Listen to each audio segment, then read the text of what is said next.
Vous êtes l'avocat de Rima Hassan.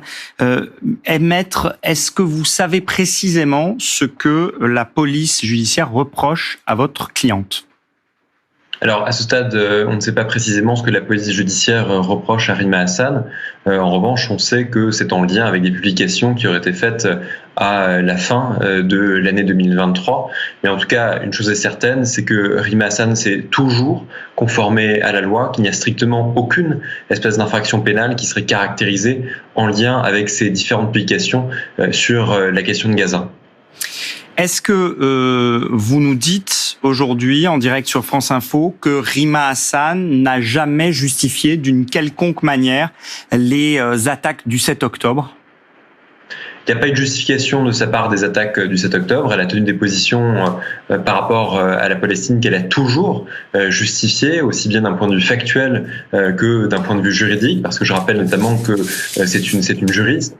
Maintenant, ce qui interpelle véritablement avec cette convocation, c'est qu'elle intervient le lendemain d'une interdiction qui était faite de manifestation avec Jean-Luc Mélenchon. Donc, on voit véritablement en fait qu'il y a une bascule répressive qui est en train de s'installer à l'encontre de Rima Hassan dans un calendrier politique qui est parfaitement connu parce qu'elle est candidate aux élections européennes et que par conséquent on devrait véritablement s'alarmer de ce qui est aujourd'hui en train de se jouer parce qu'on est en train de convoquer une candidate aux élections européennes en raison de ses prises de position et on confond finalement l'office du juge pénal, l'office de la justice pénale avec le débat d'idées et avec le débat démocratique, ce qui est tout simplement particulièrement alarmant.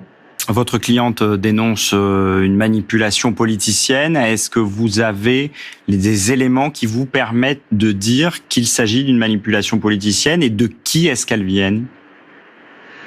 Alors, nous avons aujourd'hui un cumul d'éléments qui nous permettent de considérer que nous sommes face à une poursuite qui est exclusivement à visée politique. Déjà, je l'ai dit, c'est une convocation qui intervient après l'interdiction d'une manifestation qui va se tenir. Donc, chacun voit bien ce calendrier tout à fait parlant, également le fait, encore une fois, qu'elle est candidate aux élections européennes, également le fait, effectivement, qu'on a pu voir des associations revendiquer le fait d'être à l'origine du dépôt de cette plainte. On verra quelles sont véritablement ces associations, quelles sont véritablement leurs intentions et les raisons pour lesquelles, en fait, non seulement la justice agit alors même qu'il n'y a pas d'infraction pénale, et les raisons pour lesquelles elle agit aussi rapidement.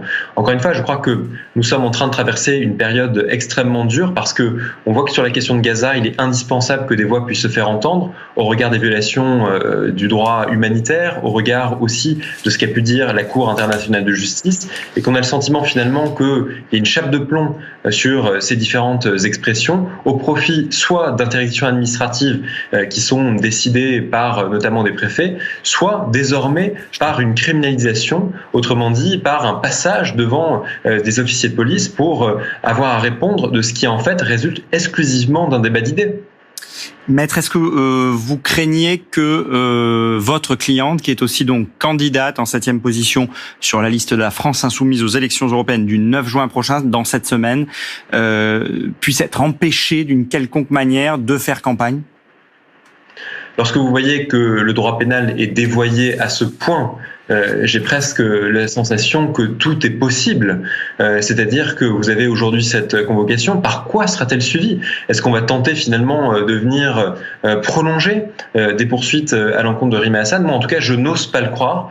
Je pense que elle va pouvoir clarifier largement sa position devant les enquêteurs et que, en clarifiant sa position, eh bien, elle va pouvoir convaincre du fait qu'elle n'a jamais légitimé l'action du 7 octobre, qu'elle n'a jamais légitimé ou fait l'apologie d'un acte de terrorisme et que si les enquêteurs ne sont pas convaincus, c'est parce que véritablement on aurait la confirmation définitive que en fait les intentions sont sans rapport avec la caractérisation d'un moindre comportement pénal, mais véritablement face à des intentions qui sont des intentions politiques pour pouvoir en fait finalement nuire à ses chances de pouvoir devenir demain député européen. Merci Vincent Brengart d'avoir répondu à ces questions aujourd'hui en direct sur France Info.